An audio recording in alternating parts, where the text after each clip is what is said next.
Welcome to this final section of the online Ethics and Moral Issues course. We're going to be finishing this course by discussing utilitarianism and the people who have objected to utilitarianism in the contemporary period. So this really brings us to stuff that's very, very current. So we'll be talking about Jeremy Bentham, John Stuart Mill, Peter Singer, John Rawls. Now, Bentham and Mill were alive in the 1800s, the late 1800s. So Mill is writing in the 1860s, 1850s. Peter Singer is currently still alive and teaches at Princeton. And John Rawls used to teach at Harvard, and he died very recently, not too long ago. So this will really bring us into the contemporary period of ethical thinking. And this really starts with Jeremy Bentham, who endorses straightforwardly a kind of what's called hedonism. And hedonism is simply means that pleasure is the highest good. So Bentham agrees that ethics is the science of achieving happiness. So if you want to put that in Aristotelian terms. But whereas happiness for Aristotle was a kind of activity, a kind of a style of life, a rational, an activity of reason, developing virtues and so on. For Bentham and Mill, happiness is pleasure. And there are two kinds of hedonism corresponding to the two kinds of egoism which we talked about earlier. So there's a psychological hedonism and an ethical hedonism. Now, psychological hedonism is the claim that all human actions are motivated by seeking pleasure or avoiding pain. So that, again, is just a descriptive claim.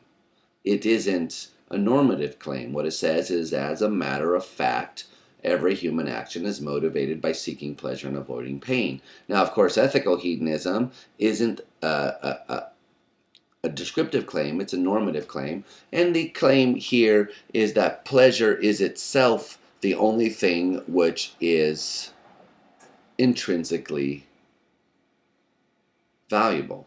And therefore our actions ought to be motivated by seeking pleasure and avoiding pain. So ethical hedonism and psychological hedonism, this should be old hat to you, given what our long discussion of egoism early in the semester. Now, Bentham and Mill endorse both of these claims. Not all utilitarians do. Later ones start to wonder if they can reject hedonism, and then what can they put in its place. But we'll discuss that later. Okay, so Bentham and Mill both think that it's only the consequences of an action that matter for determining whether or not that action is good or not. So that's why this view is called utilitarianism, because they think that what's good is what has utility, the consequences, what you produce by your actions. So that's what should be promoted then, is what has utility. Now, since they both accept that pleasure is the one intrinsic good, they both endorse something that's they call the greatest happiness principle, which is supposed to be the kind of categorical inversion, it's supposed to be the categorical imperative for utilitarians.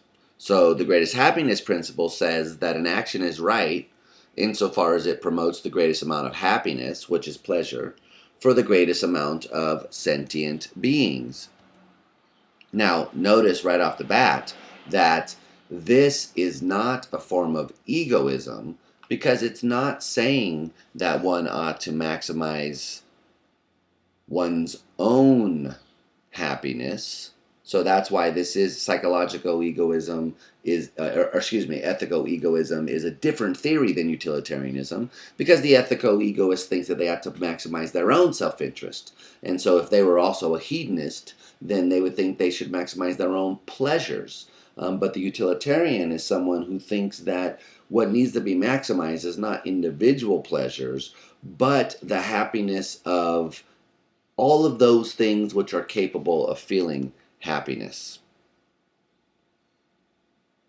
So that's what I was just saying. It's the happiness of everyone that matters. And notice how it's sentient beings here. So any being that's capable of feeling pleasure or pain is one whose pleasures and pains are going to figure in to moral calculations.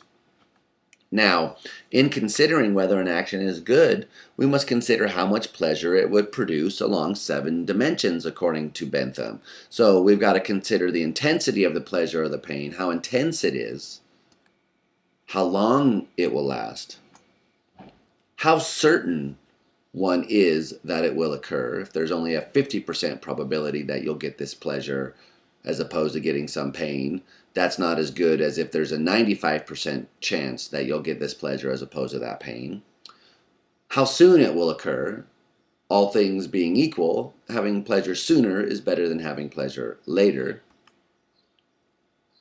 Now, some pleasures lead to additional pleasures, so getting one may get you several, so you've got to consider what this pleasure is going to lead to, whereas some pleasures lead to additional pains. So you've got to consider what getting this pleasure will lead to. And of course, whether it's mixed with any pain. So obviously one wants pure pleasures, but sometimes they come mixed with pain, so we have to consider that. And of course, the thing that so far all of this is something that the egoist could agree with, but of course, as we were just saying, the thing that really distinguishes utilitarianism from egoism is how many people it affects. And of course, people here is used loosely, not in the Kantian sense of a rational being, but as an organism capable of experiencing pleasure and pain. So now Bentham coined a term that he called a hedon, which was a unit of pleasure or pain. So basically what he envisioned was a sort of mathematical procedure whereby one could tally up the various hedons and then do some calculation and find out which actions produced more overall hedons than other actions, and that would determine then which actions were moral, and which actions were not moral. Very simply, ethics reduces to a kind of calculation, and this is again was very exciting for people who, in the late 19th century, in the 1870s and so on, because here seemed to be a way to make ethics scientific, more like science. It was no longer like Kant had envisioned it, deducing the a priori moral truth via the use of reason. Here is an empiricist version of ethics, whereby in order to determine whether something is right or wrong, what we do is we go and investigate the world and see how much pain and how much pleasures are produced by various actions, and that determines whether they're right or wrong, good or bad. Now notice what's important here and what's really doing a lot of the work for grounding the greatest happiness principle is Bentham's idea that each person's pleasure counts as one and nobody counts as more than one. So a pleasure is a pleasure, a pain is a pain. Whether it's in me or whether it's in you, it's equally bad to the person that has it. So I can't give any reason, Bentham argues, why it would be the case that my pleasures are more important than your pleasures. What reason could I give? Well, that they're mine? That doesn't seem to be any kind of reason whatsoever. Now, notice that this applies to animals as well. Animals, insofar as they experience pain, experience something which is intrinsically bad. And insofar as they experience pleasure, they experience something which is intrinsically good. So the greatest happiness principle says you have to take in their suffering into account when we're thinking about moral issues, dramatically opposed to the way that Kantian moral theory deals with animals. Okay, so according to the utilitarian then, No action is intrinsically good or bad. If the consequences are good, then the action is good. If the consequences are bad, then the action is bad. But you can't say of an action,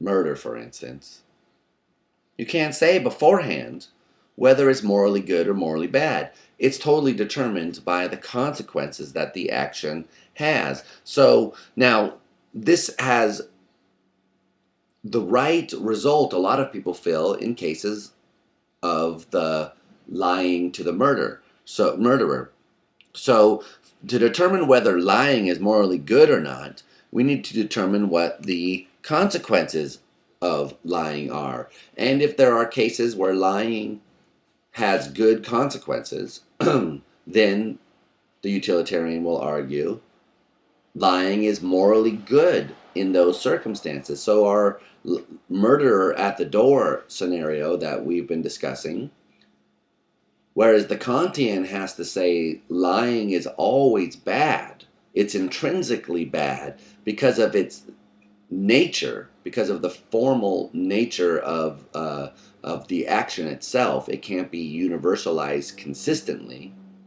without contradiction. Because of that, lying is intrinsically immoral, and there are no cases where it counts as a morally good action, according to the Kantian. Well, the utilitarian has a straightforward counterposition to this. Their position is that the lie in and of itself is a neutral action. It's what the result of the lie is that determines whether it's morally good or morally bad. So if lying saves a person's life, that's a morally good action. If you're merely lying to avoid some responsibility, then that's a bad action. Okay, so let's look at some actual examples because it will help us see what's going on here. So suppose that you're in a lifeboat, and in this lifeboat you have, on the one hand, a healthy, happy dog that's jumping around, making everyone in the boat more relaxed and calmer, and the dog's got the alpo glow and looks very healthy. Now, on the other hand, suppose that you have an unhappy, unhealthy, elderly person who's causing everyone to be upset. So this person's moaning about their arthritis, they're moaning about how everyone's going to die, they're sure of it, they're saying death is coming, there's no escape, there's no hope, they're wailing, gnashing their teeth, making everyone on the boat nervous. The dog, on the other hand, is jumping around, licking people, causing them oh so temporarily to forget their troubles. Now, of course, as in all of these scenarios, someone's got to go, so there's not enough room in the boat. And the question is, who do we sacrifice, right? Now, someone's got to be sacrificed. And the two natural candidates are the dog, well, because it's a dog, and the elderly person, well, because they're elderly, and it probably is least objectionable if they die. So the question is, who are we going to throw overboard? Well, straightforward Bentham-style utilitarianism would have us throw overboard the elderly person.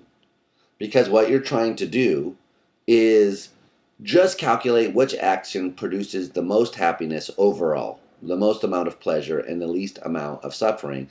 And every pleasure and every pain is counted equally, the same. There's no weighting. So you can't say, well, it's a dog's pleasure, so it's less importance. You can't say, well, it's a human's pleasure, so it's more importance. You can't say, well, even though this person is making us unhappy, it's more important that we save their life than the dog's life. So Bentham and his form of utilitarianism seem committed in this kind of scenario to tossing over the human. And that's because Bentham held that the pleasures were pleasures. And as he puts it in his famous quote, which was often bandied about, pushpin is as good as poetry. Now, you probably don't know what pushpin is. In fact, I didn't know what pushpin was when I first started studying this stuff. And you have to remember that, of course, Bentham is writing in the 1800s. So pushpin was a popular child's game which existed at that time. I discovered after Googling it. So something comparable would be our modern game of jacks, perhaps, or marbles if people still play marbles, I'm not sure, or hopscotch or foursquare, or, pick some activity that children engage in on the playground. And that's what he means by pushpin. So what he's trying to get at here is that whether the pleasure is produced by a child's game or by the metaphor and analogy of a beautiful poem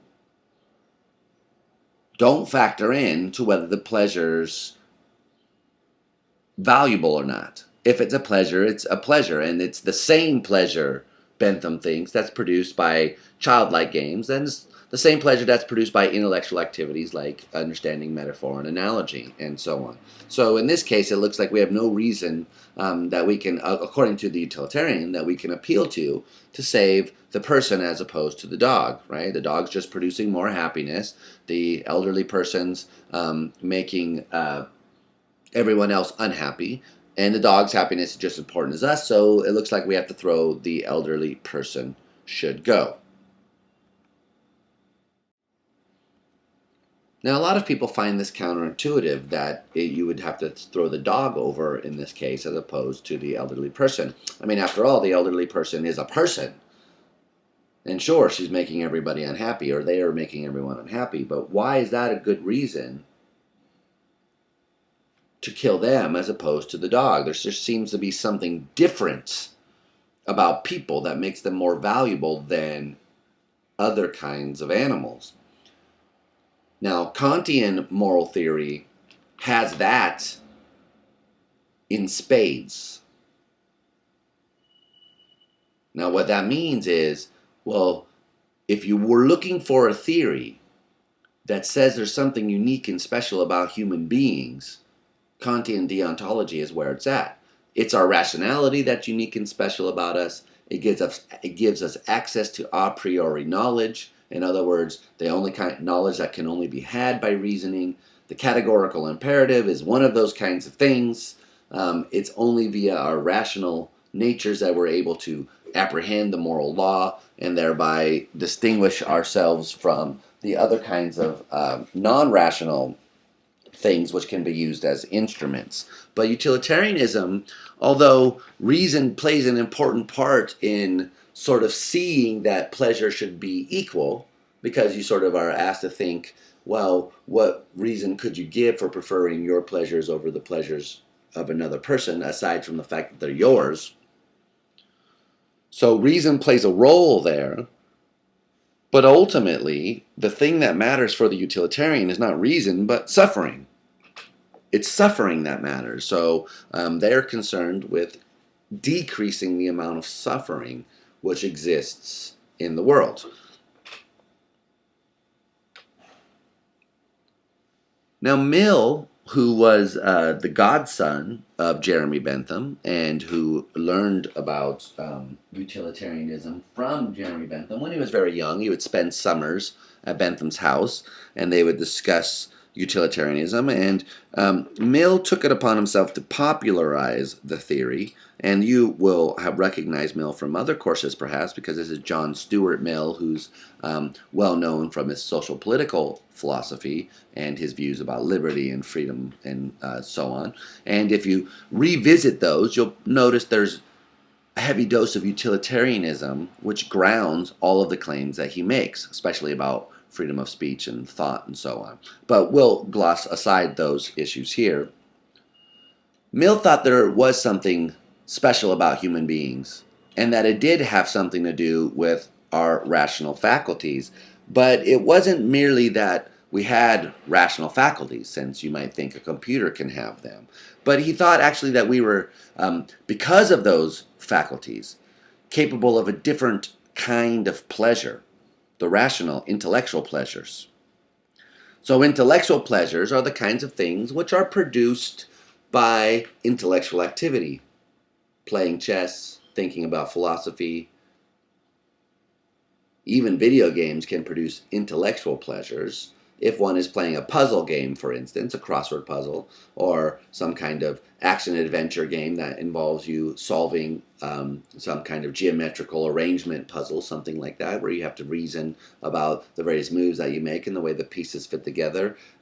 Those kinds of things provide intellectual pleasures. They are pleasures, Mill thought, of a different kind than the pleasures produced by the senses. So the upshot here is that Mill denies that pushpin is as good as poetry. Intellectual pleasures are better, according to Mill, than the sensual pleasures. They're more valuable, therefore more desirable. Therefore, Mill thinks it's better to be a human dissatisfied than a pig satisfied. So take some pig.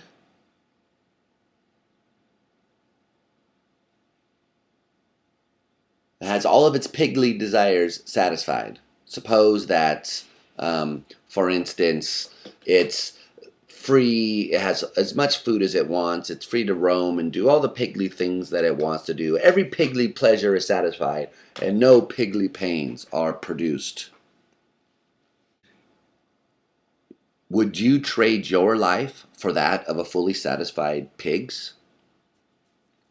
Well, we often joke, a dog has the life. I would love to be a dog. You lay around all day, licking yourself, chasing balls, somebody feeds you, you get scratched. That's the life. But if you had the opportunity and you really had to give up your intellect and really function at the level of an animal, a non-rational animal, would you do it? I, for one, wouldn't do it because reason is, in a sense, what gives added value to my life. And even if I had all of my lower sensual pleasure satisfied, suppose that someone were to just give me a drug that knocked out my reasoning capabilities but made me sensually all very satisfied. I never had to wonder about anything or think about anything, but all of my needs were met, my bodily needs were met, my appetites were filled. That doesn't seem as though it would be a life that I would choose for myself. Now, Mill thinks that people who say otherwise just haven't had this right kind of intellectual pleasure. So a dog might say, yeah, I'd rather be a dog than think all the time. But that's because a dog has never thought, and we'll come back to that point in a second. So it's better to be a human dissatisfied than a pig satisfied. And Mill says it's better to be Socrates dissatisfied than a fool satisfied. So the point that he's getting at here is that, well, look, it's better to have rational faculties than not have them, even if you don't have your worldly needs met. And it's better to be Socrates, who's engaged in intellectual inquiry and not have your sensual needs met, than it is to be a person who never does that kind of thing, who never engages in rational intellectual activity, and yet is completely, has all their sensual needs met. So the basic idea here is, if you think about possible worlds, a world where only sensual pleasures were maximized is not as good as a world where only the intellectual pleasures are maximized. And this, for Mill, allows him to respond to Aristotle's criticism of hedonism. What was Aristotle's criticism of hedonism? Well, if you remember, Aristotle thought happiness wasn't pleasure, or should not be identified with pleasure, because it was degrading to human beings. It, in effect, reduced us to the level of animals, Aristotle thought. Pleasure may be a fitting goal for a cow, and its life may not be wasted if it spends it in pursuit of cowly pleasures. But Aristotle thought human beings are ignoring the thing which is distinctively human, rationality, if they're setting as the goal of their life pleasure seeking. Well, Mill says, Aristotle overlooked the fact that rationality gives us access, or produces, I guess would be a better word, a special kind of pleasure.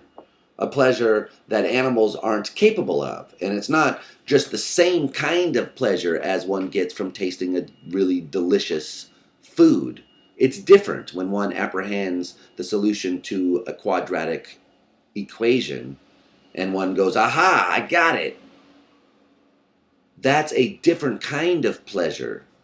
Not just quantitatively. It's not just more of the same stuff that you had before. See, that was how Bentham did it. It was all quantitative. How many, how much, how long, all quantity.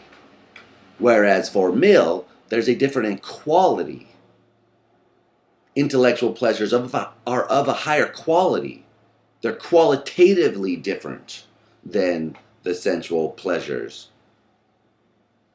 And so Mill agrees with Aristotle. If human beings set as the goal of their life and the center of their ethical system sensual pleasures, then they are indeed degrading human beings and reducing our status to the level of animals. But of course, there are these intellectual pleasures, Mill thinks. And because he thinks that, he can say, look, those pleasures have to be counted, and they make us better.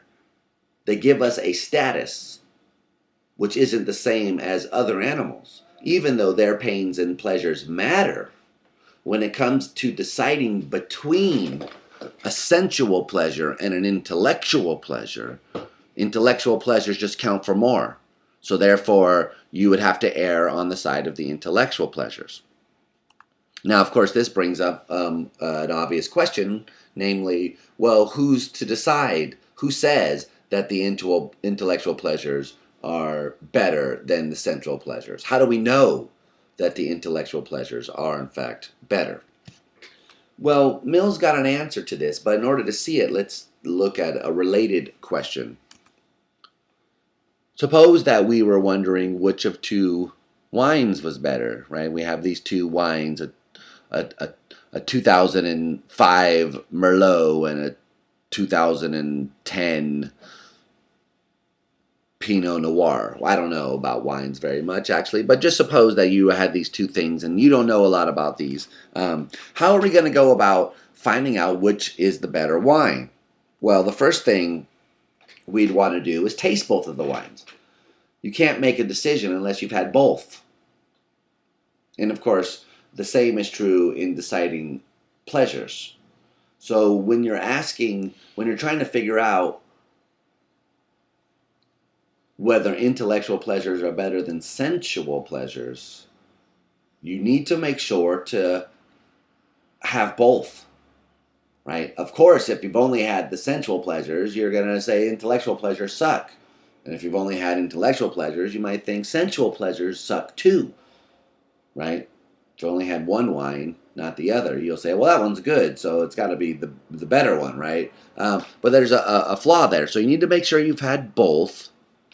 But not only should you have had both, but of course, you've got to really spend a lot of time thinking about the difference in the tastes of these wines and wines in general. And the person who's most suited for this is something like a wine critic. Someone who's tasted a lot of wines, who's really spent a lot of time thinking about wines, and who's able to make subtle distinctions between different kinds of wines, maybe distinctions that you wouldn't have even noticed. Now, Mill gives the same kind of answer here. You find people who have had both kinds of pleasures and who have also thought carefully about the differences between these kinds of pleasures, and you ask what these experts, these critics say, and what they say is probably the truth.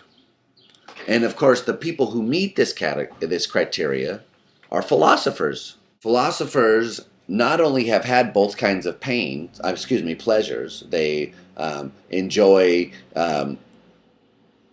the sensual pleasures, good food, good beer, good company, good conversation, etc., traveling, art, beauty. But they also, of course, enjoy the intellectual pleasures, thinking, strategy, planning. Not only have they had both of these, philosophers, at least some of them, have sat around and carefully thought about the differences between the two kinds of pleasures. And philosophers from the ancient times had argued that the intellectual pleasures were better than the sensual pleasures. So Epicurus, who was a philosopher who lived shortly after Aristotle, ancient Greece, Epicurus was a hedonist, and he gave several arguments that the intellectual pleasures were superior to the sensual pleasures. For instance, says Epicurus, sensual pleasures depend on one's wealth. So if one can't afford tasty food, one doesn't get that pleasure. If one can't afford expensive wine, one doesn't get that pleasure. Now, of course, there are the simple pleasures, but still, even there, those are dependent on external circumstance. You may enjoy a beautiful sunset, but what if you go blind? Whereas intellectual pleasures can be called up on demand. One can always think about Kant, even if one's starving. Not only can they be called up on demand, but they are stable. They last longer and don't have this negative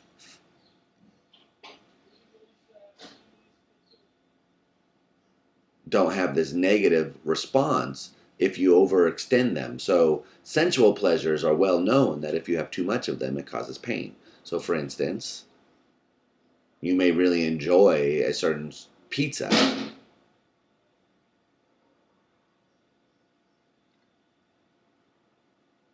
It may taste really good, but if you eat too much of it, it causes pain. So sensual pleasures all seem to have this characteristic, namely that if you have too much of them, they cause pain, whereas intellectual pleasures don't seem to have that problem. So I don't want to get too into the details of the arguments that philosophers have given for why the intellectual pleasures are superior to the sensual pleasures. We can talk about that in the discussion board or in class if you prefer, if you want to. The point here is just to recognize that for Mill, intellectual pleasures are superior to sensual pleasures, and he takes as evidence for that the fact that philosophers have traditionally argued that this is the case, and philosophers seem uniquely qualified to make these kinds of judgments since they have experienced both kinds of pleasures and have spent time reflecting on the differences between them, whereas the average person may have had both kinds of pleasures but often doesn't reflect for extended periods about which of them is better. Okay, so let's look at another example here to illustrate another branching point in utilitarian theory. So the dog in the lifeboat example illustrates the branch between utilitarians like Bentham, who think that all pleasures are the same wherever they are, whether in animals or humans, children or adults, and no matter how they're produced. And that, by the way, was Bentham's response to Aristotle's argument and Kant's argument as well, that pleasure isn't good if it's produced in a bad way. And Bentham just simply responds, well, the action that produced it might not have been good, but insofar as it's a pleasure, it is good. All pleasures are intrinsically good, Bentham thinks. And so, therefore, every time they show up, they're good, even if they weren't. That doesn't mean that the action that produced them was good. Okay, so now, so that first branch was between those who think that all pleasures are the same and those who make a distinction between intellectual and sensual pleasures and weight them differently. in one's calculations of the goodness or badness of an action. And this second example is also going to illustrate a branching point between kinds of utilitarian theory. So let's set the example up. Now suppose I told you I had a neighbor who was 91 years old and was a shut-in, so bedridden, never gets to leave the house. Suppose that this person has no family. All the family died in a tragic skiing accident in 2007. Now suppose this person is in great pain, suffering from a terminal illness like pancreatic cancer, which is extremely painful and has a 0% of survivability. The person's 91 anyway, so the time is running short. She has terrible arthritis. No one comes and visits this person. They have no plants. They have no animals. They're living the end of their life in terrible agony. Now, of course, there's a hospice worker who comes and visits this person maybe once a week or something like that, and just basically flips them over in their bed so they don't get bed sores, and makes sure that the bedpan and stuff like that is emptied. So no human contact, no pets, no plants, but a deep distrust of banks, and keeps $1 million in cash in a pillowcase in the closet. Now, of course, you just learned about utilitarianism, so you start thinking to yourself as follows. Look, no one knows about this money, right? Well, suppose that I had $1 million. Let's suppose that I donated 90% of that to charity. Even if I donated 90% of that money to charity, I would still be left with $100,000 to spend as I want. And I don't know about you, but $100,000 seems to me like a lot of money. So what I do is I decide I'm going to kill my neighbor, steal her money, donate the 90% like I just discussed, and then use the rest to throw a huge party for myself and my friends. Now this looks like a moral action, right? I mean, what's immoral about it? Sure, I'm killing this person, but she's suffering anyway, so her death is going to end her suffering. You might look at that as, so that's not increasing suffering at least, and nobody's going to miss her really. The hospice nurse will lose a client, but she was going to lose a client anyway. She is a hospice nurse, after all, who's used to working with dying clients. Now, so there doesn't seem to be a lot of suffering produced by my action. And in fact, there's a lot of happiness, pleasure that's produced by my action. Now, of course, I'm going to have some suffering. Killing an innocent person in her sleep isn't exactly, how I thought my life was going to turn out. So it's not going to produce any pleasure in me. So there's some psychological trauma, maybe some guilt and so on. So that has to be taken into consideration. But think about the pleasure that's produced overall. So I donate this money to charity, so Oxfam or something like that, and they use, it's almost $1 million, right? 9/10 of $1 million, and so that's a lot of money. They can produce a lot of good in the world, and of course I have $100,000 to spend on this giant party that I'm going to have a lot of fun with. I'm going to destroy the brain cells that house the memory of the murder. So overall, the more happiness is produced than unhappiness, the action looks moral. In fact, it's even worse than that. It seems like, so one thing you might think is, well, maybe it's permissible, but that doesn't mean you have to do it. But you wouldn't blame someone who did do it. But, of course, the theory seems to say, well, of course you blame someone who didn't do it. If you had a chance to produce all of this happiness and you didn't do it, what kind of person would you be? Seems immoral. But of course, a lot of people think that something has gone wrong here because my neighbor is innocent and she doesn't deserve to die. Now notice that on a Kantian view, this kind of behavior is ruled out automatically. You're not allowed to treat another person merely as a means to an end. And you would be treating this person clearly as a means to an end in this case, the end being all the happiness, pleasure that you're going to produce, and the means being you're killing her. So she's innocent. She doesn't deserve to die. The categorical imperative says it's always wrong to take the life of an innocent person, or a person who doesn't deserve to die. So all of those things are immoral. So it's immoral in this case. Now, some utilitarians have felt the pull of this, even though they're utilitarians. And Mill is one of those. So Mill discusses a problem like this in his work on this case, and he doesn't very clearly make a distinction between what's called later act and rule utilitarianism. That labeling actually comes from Rawls's work on utilitarianism in his early part of his career.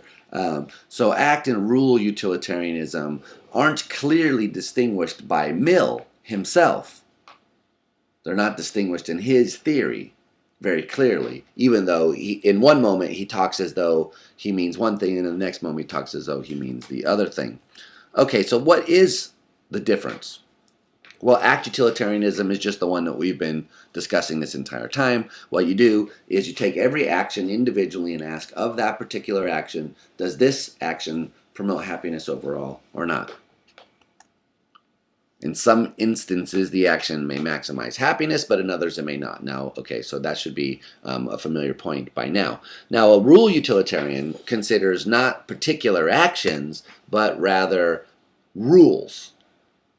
So, an act utilitarian says, does this particular action maximize happiness overall?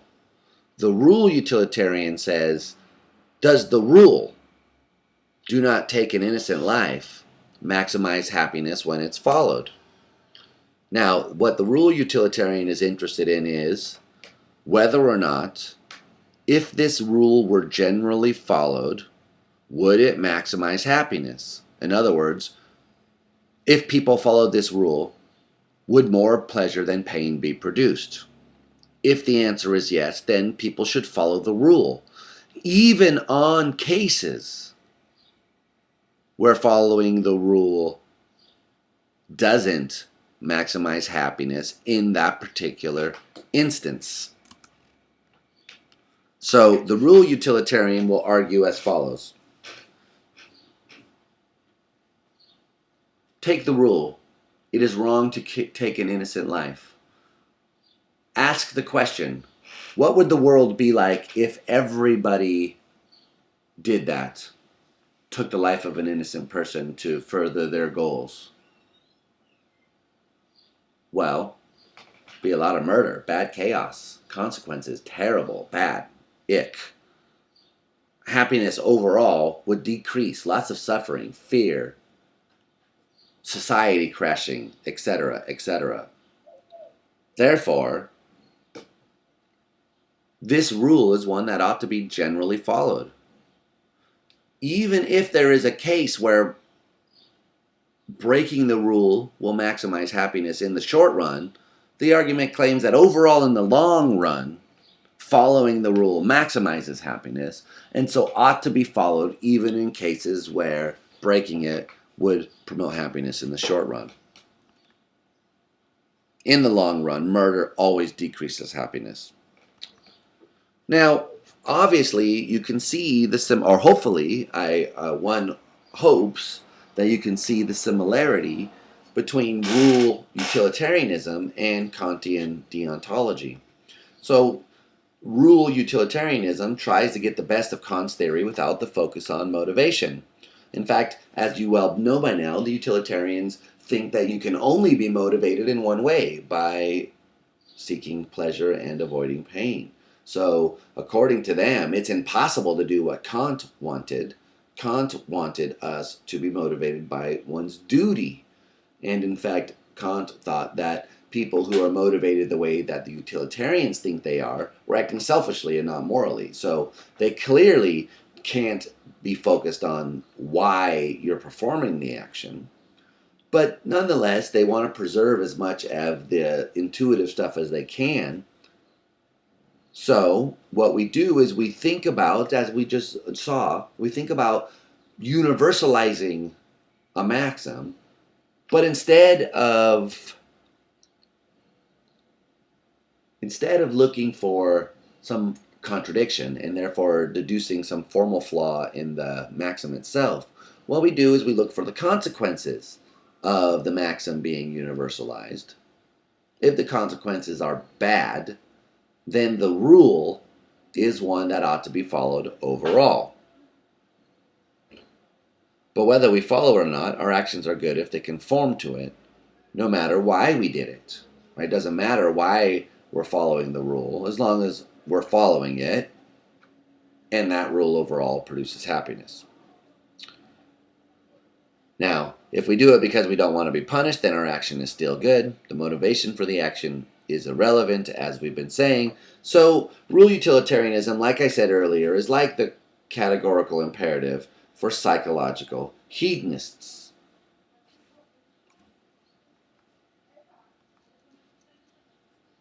So here's a common sense way of sort of illustrating the difference between act and rule utilitarianism. So suppose that you're out in the middle of nowhere driving around in Connecticut. You're at a stoplight. It's 3 a.m. in the morning. Now you're sober. You're not out drunk driving. You're just, taking an early trip or coming home or something like that. No one is around. Everything is quiet. If you've been to Connecticut, you'll know what I'm talking about. Now there are no police around. There are no cameras around. There's not a person or light within 10 miles of you. You're stopped at this intersection of these two long stretches of straight road. You can see either direction perfectly. You're at the red light. Should you wait for the light before you go? Or in this instance, would it be okay for one to just run the red light? You're not going to get caught. Now, most of us wait for the light. I assume. I know I wait for the light. I have in the past waited for the light. Because following the rule is generally a good thing. It's best overall if one stops at a red light. Now, there are cases where you can run a red light. For instance, if there's a traffic cop telling you to. But overall, in the absence of those kinds of extenuating circumstances, one ought to follow the rule. Now, rule utilitarianism seems to get things right in the murdering case, but it seems to get things wrong in some cases where act utilitarianism gets things right. So there's an interesting tension between these two views. They can't both be right. Rule utilitarianism seems to capture some of what we think is right. Act utilitarianism seems to capture other parts of what we think is right, and so we don't really know what's going on here. But so consider this the famous case of the ticking time bomb. So you know that there is a bomb hidden somewhere in LaGuardia College. You know that one of your classmates knows where the bomb is. And you know that the only way to get them to talk is to threaten their family, perhaps even to kill one of their family members in front of this person in order to get them to talk. Now, the family member is innocent here. And they don't even know that your classmate has made the bomb or is a homicidal maniac. They're just an innocent bystander here. But you might wonder, so suppose you're in this situation where you realize the only way you can get this person to talk is to kill this innocent person and then threaten to kill another member of their family. Nothing else is going to break them. They're too hardened. Would you kill this person or not? If you don't, then everyone at LaGuardia College dies. Some in thousands of people will die if you don't kill this one innocent person. Now, lots of people think that in that kind of case, you'd be morally justified to kill the person. The rule utilitarian doesn't think you would be justified, since the rule never kill an innocent person is overall the thing which produces the most happiness, even if in this particular case it doesn't. They agree with the Kantian, right? For different reasons, of course, and that's what's interesting. See, according to Kant's view, you can't ever kill an innocent person because you're treating them as an end. Not treating them as an end in themselves. We'd rather treating them as a means, as a way of saving a bunch of people's life. Utilitarians don't really worry about that. You can treat people as a means if it's required. But of course, the real utilitarian thinks that there is ample empirical justification over the course of the history of humankind that killing innocent people overall never maximizes happiness, and so you ought not to do it in this case. Okay, so now let's look at a contemporary utilitarian, Peter Singer. And he's probably the most famous person currently alive who promotes and defends utilitarianism. And he currently teaches at Princeton. So Singer argues, he very famously wrote a book called Animal Liberation, where he argues that animals deserve equal consideration, and so therefore they have a right, according to Singer, the right to equal consideration. But equal consideration doesn't mean that they should be treated equally. It just means that when we're thinking about pains and pleasures and suffering, an animal's suffering should be given equal consideration, as much consideration as it merits.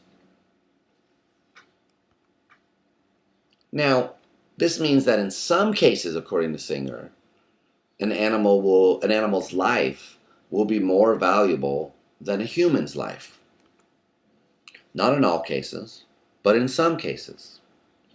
Now, just as we've seen a lot of work by Mill being done, Singer recognizes that human beings are capable of higher pleasures and higher pains, and so they are generally more valuable. When we consider a young, healthy human and an ape, the human being is more valuable. Even if it's not experiencing those higher pleasures, it's more valuable, as Mill argued, just because it could experience those pleasures. But if it's an elderly, senile person and a young, healthy ape, then the life of the ape is more valuable because its overall pleasures,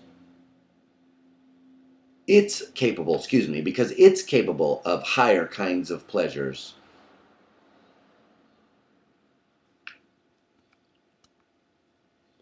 Now, according to Singer, if one denies this, then one is a speciesist. A speciesist is someone who thinks that the pleasure of their species are more valuable than the pleasures of any other species, simply because they are not members of the preferred species. Singer explicitly compares this to racism and sexism, hence the word speciesism.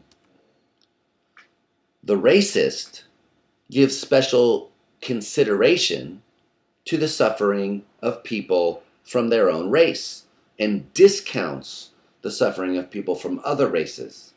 And the only reason that's given for this weighting of pleasures is that one belongs to a certain race. The sexist does the very same thing, but uses the category of sex as the weighting factor. So if you're a male sexist, you prefer or weight the importance of pains and pleasures in men over women, and if you're a female sexist, vice versa. In each case, Singer argues, what's going on is there is not equal consideration going on. There's preference or weighting, special treatment of one group, and the only thing that justifies this is membership in a group. Speciesists do the same for certain species, human species. So just because a person is human, just because a senile person is human, a member of a certain species, they're treated as more valuable. Their pains and pleasures are treated more valuable, worth more, when we're doing moral calculations, than the pains and pleasures of a healthy animal. Now, this doesn't mean that it's never okay to prefer a human over a non-human animal. Singer goes on to make sure we understand. In some cases, this is legitimate. So, and just like you're not a racist just because you treat races differently.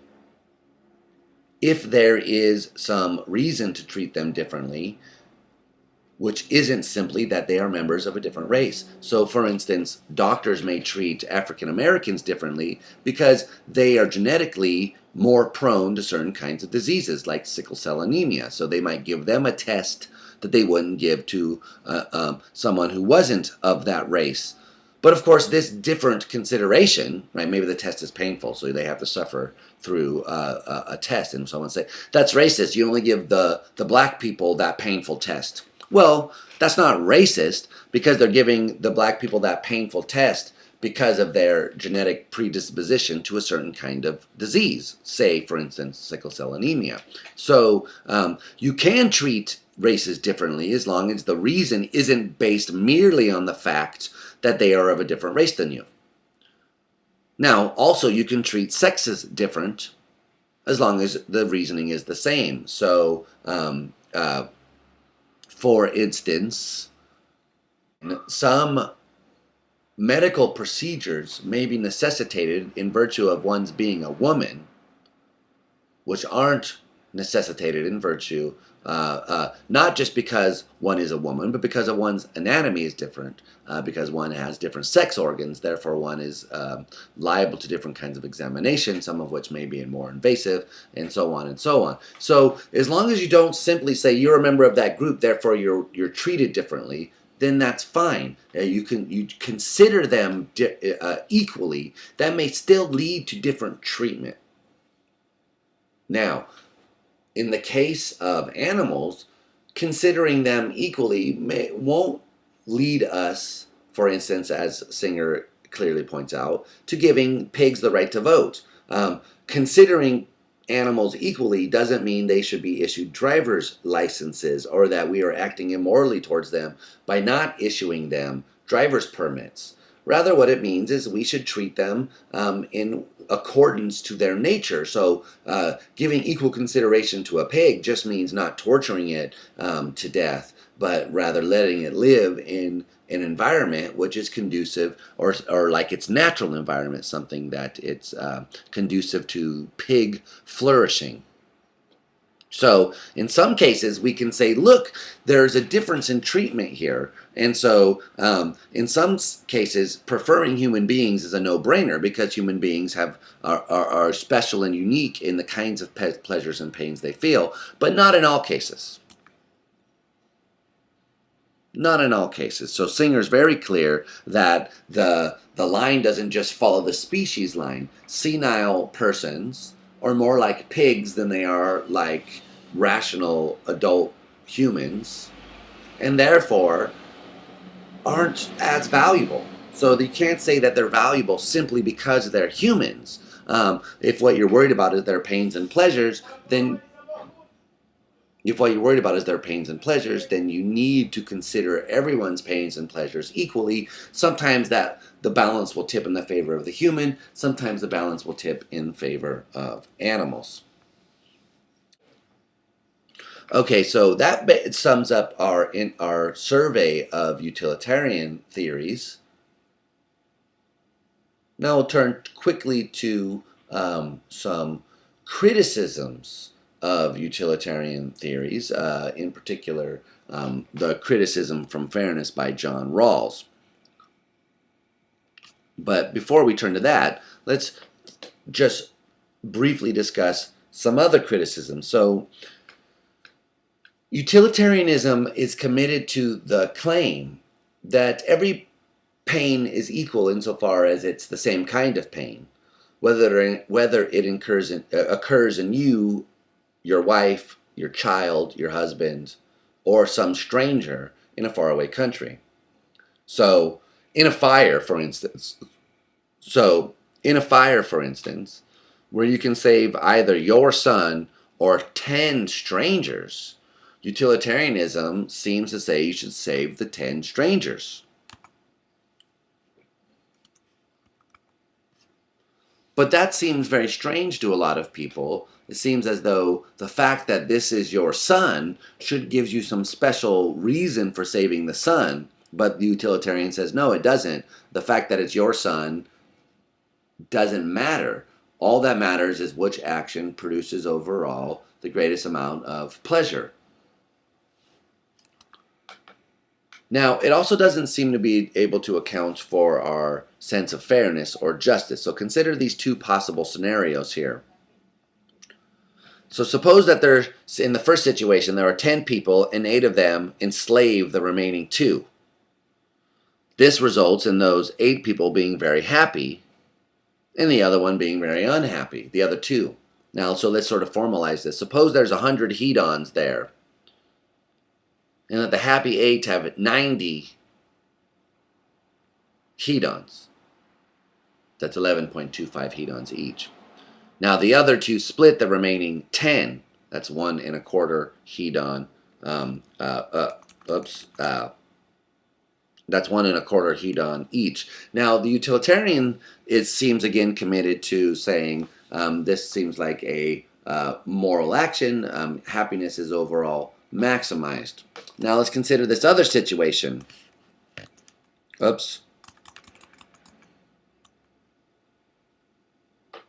Now, let's consider this other situation where everyone has an equal share of the 100 hedons. That's 10 hedons each. So in the first situation, we have some people who have over 10 each, right, 11. Some people who have very few. And in the second one, everyone has 10. Now, which of these is preferable? Well, the utilitarian seems to say, forced to say that the first one is better, right? There's more people with more hedons. So overall, happiness is maximized, even though the 2 people who are enslaved are not very happy about it. The second situation, the one that's fair, the one where the things are equally distributed, seems better. But the utilitarian doesn't seem to have any way to account for this. Now, Rawls argued that these kinds of scenarios show that utilitarianism of any kind can't capture our ordinary moral judgments about fairness. Therefore, there's something very wrong with utilitarianism, he thinks. So, as a way to see in more dramatic detail what's wrong with utilitarianism, he proposes what he calls the veil of ignorance. Now, a veil of ignorance is a hypothetical kind of situation. It's not something that really could happen. It's a thought experiment, something you're to imagine happening. So a veil is something that hides certain things from you. It's a curtain that shields you between, say, you draw over your eyes, right? So a veil of ignorance means that drawn over your eyes is being ignorant of certain kinds of facts. And in particular, it's facts about one's race, sex, ability, position in class, in society, etc., etc., etc.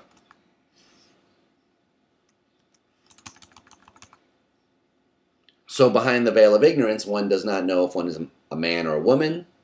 One does not know if one is Asian, white, black, Hispanic, or other. One does not know if one is great at baseball, a great debater, a great politician, or what? One doesn't know if one was born the son of a janitor, or the daughter of the King of France, or the trust fund baby of the Heineken dynasty. One does not know whether one is the upper class, middle class, lower class, working poor, Republican, Democrat. None of these facts are known. Now, what kind of rules would you accept if you were in this kind of position? Well, Rawls argues that you would only accept rules which were fair. So you wouldn't accept utilitarianism. You wouldn't accept the greatest happiness principle, because there would be no guarantee that you wouldn't be one of the slaves in that situation, and the greatest happiness principle licenses that situation. So you would reason as follows. Would I allow people to be enslaved in order to produce the greatest amount of happiness? Well, gee, how do I know that I wouldn't be enslaved? Well, just to be safe, I better disallow rules of slavery. Now, suppose someone said, oh, but we'll only enslave the blacks. Yeah, but I don't know if I'm black, so I'm not going to endorse that rule. What if I vote for that rule and then I find out the veil of ignorance is lifted and I'm a black person? Now I just basically said that I could be enslaved so that everyone else could be happy. That's not something that's desirable. Suppose that someone said we should be allowed to kill an innocent person in order to avoid a riot. Well, what if I'm that innocent person? I'm not going to endorse that rule. So which rules would one accept? Well, Rawls produces two rules that he thinks people would accept behind the veil of ignorance. So we can perform this kind of thought experiment ourselves and see if we would endorse these rules ignorant of our race, sex, ethnicity, position in society, etc. So the first one is kind of easy. Each person should get the maximum amount of goods or rights that is consistent with everyone getting the same amount.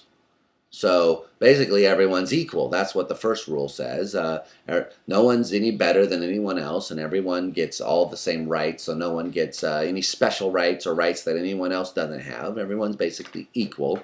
And of course, you would endorse that rule because you don't know which group or you're in, so you want all groups to be treated equally. Here's the second rule, and this one's a little bit more counterintuitive, but the reasoning behind it is, once you see it, pretty straightforward. So in the case where inequalities are necessary, they can only be justified if they benefit the least advantaged member of society. So the first principle, and we'll come back to that, I'll tell you what that means in a second. So the first principle then, which people would endorse behind the veil of ignorance, Rawls thinks, dictates that every member of society get enough money to be comfortable no matter their work, right? So here's the basic argument that Rawls gives for why you would accept this. It's basically accidental whether one is born in poverty or in wealth. So it doesn't seem fair that some people would be doomed to a life of suffering simply because they were born into poverty, whereas other people are born into a life of high pleasure simply because they were born in appropriate circumstances. Now, so too, it doesn't seem fair that some people are born with certain skills. Those are accidents. Whether you're good at something or not, whether you have a certain ability or not, is an accident. It doesn't seem like those kinds of things should matter to whether one is treated in certain ways. So suppose that you were behind the veil of ignorance and someone said to you, look, those people who are less intelligent than other people, they're just going to do worse. If they can't think of a way to make money, then so much the worse for them. Well, what if you're one of those people? Right? Behind the veil of ignorance, one can see, well, these things are stripped away just so that we can see that our having them and being, whether you live a good life or not, doesn't seem like you would endorse that. So Rawls thinks that a truly just society is one where there is redistribution of wealth. So take, for instance, what happens in Sweden. In Sweden, they have very high taxes. So people who make money pay a lot in taxes. And that money is used to provide services for people who don't make a lot of money. So they have universal health care, for instance. So no matter what income you have, if you have cancer, you're going to get treatment. Whereas here in America, if you can't afford to get treatment, you will die from that cancer. And millions of people in the United States die because they can't afford to get medical care. Whereas in Sweden, nobody dies because they can't afford to get medical care. So too, if one needs a house, living conditions. One is provided for you, whether you can afford it or not. Now, this doesn't mean that one lives in lavish style, but one is provided low-income housing of a certain very base level kind, whether one can afford it or not. And again, this is all paid by taxing people who make a lot of money. So every person deserves or has a right to a good life, no matter the way where they were born. And the veil of ignorance is supposed to reveal to us that that's the fact. Now, that doesn't mean that everybody should earn the same amount of money no matter how they work. And that, of course, is what was really objectionable, what people found objectionable in the early versions of communism, socialism, was the idea that, look, it doesn't matter if you're a doctor or a janitor, you make the same salary per year because everyone is equal, and janitors are no worse as persons than doctors. But, of course, the second principle says that, of justice, that Rawls proposed, says that there can be inequalities in our society as long as those inequalities are to the advantage of the least advantaged members of society. And what that shows is that you can arrange to treat people differently if it's to the overall advantage of everyone, and especially the least advantaged members of society. So, for instance, suppose that you wanted to give an argument that doctors should make more money than janitors. What could that argument be? Well, going to school to become a medical doctor is very expensive, and it requires a lot of hard work, 10 years or so. Not just the med school, the residency, the internship, all of that stuff has to be done before one can be a medical doctor. Now, how do you attract the very best and brightest members of a society to go into a field? Well, there's two things that you can do.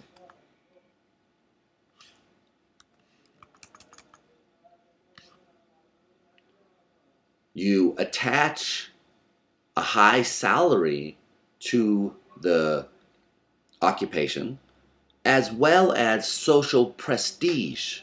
So when one says one is a neurosurgeon, people are impressed. When one says one is a janitor, people are less impressed. There's not as much prestige in society associated with certain jobs. One is a lawyer. There's a certain aura that goes around that one doesn't get from saying one manages a Burger King. One's a CEO of a company, people respect that more than they respect you telling someone you are a cashier at Jack in the Box. So those are inequalities. People treat you different, you're getting paid different salaries, and the Rawlsian argument says, look, these are justified as long as it's to the advantage of the least advantaged member of society. And in this case, it is. So think about, again, what's happening in Sweden. Doctors make a lot of money there. They're paid more money. Why? Well, because we want the best people being doctors. And having those kinds of very smart, dedicated, hardworking people in that field works out to the best of everyone. Since medicine is freely available to anyone who's sick, the average low-income person who's just getting their base stipend from the government, which just gives them enough to get by, this person, when they go to the doctor for healthcare, they're getting treatment from the very best, hardworking, dedicated, smart, intelligent people.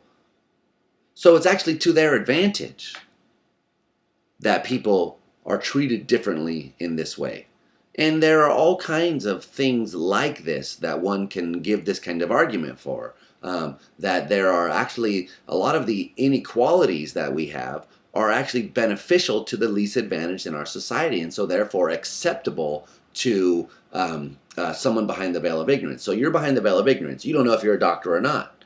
You don't know if you're a homeless person or a doctor. But you can see whichever one of those you are. Suppose you were the homeless person. Well, it's better to have doctors paid more because you're going to be attracting a certain kind of person. And then if you're the homeless person, you're going to be getting this medical care free of charge anyway. So you want to make sure you have the best charge. Therefore, you would endorse this kind of inequality. Yes, they have more prestige. Yes, they can make more money. That's perfectly fair. It's fair because it actually works out to my advantage. The least advantaged person works out to their advantage. So Rawls is not saying, look, even though he is saying the people who make a lot of money should pay more taxes, and so therefore are sort of helping support people who don't make as much money. He's not saying that you shouldn't earn as much money as you can. It's just the more money you make, you have to pay these taxes, so you are giving up some of your money. But of course, that's because you see that from the veil, behind the veil of ignorance, that's what morality demands. Now, notice this is a very interesting view that Rawls has because it mixes elements of all the stuff that we've been talking about. So he's got some bit of egoism in there, since what we're doing is behind the veil of ignorance. Really, the only thing that are left that we're allowed is the fact that we're rational and the fact that we're self-interested. Right? We're trying to think about what would be the best for me. How's it going to work out for me if this is the case, if that is the case, and I don't know these facts about myself? So you're trying to make sure you negotiate the best deal for yourself that you can. So it seems like it's got some egoism. It's got a bit of Kantianism in there, because you are sort of asking what would the world be like if various things were the case, or if they're universalizable or not. It's got a bit of utilitarianism in there, since you're asking about is this to the benefit or advantage of the least advantage. It's got a bit of social contract theory in there, because these things seem to be not like a state of nature, but the veil of ignorance is a kind of conceptual tool that allows us to approximate what it would be like in the state of nature, but in the respect that matters for Rawls. So it's a very interesting view that combines a lot of the elements that we have been talking about, and one could certainly use this in one's paper if it was appropriate. Okay, so that concludes these lectures. I hope that you enjoyed them. Please leave me some feedback. I'd be very curious and interested to know what you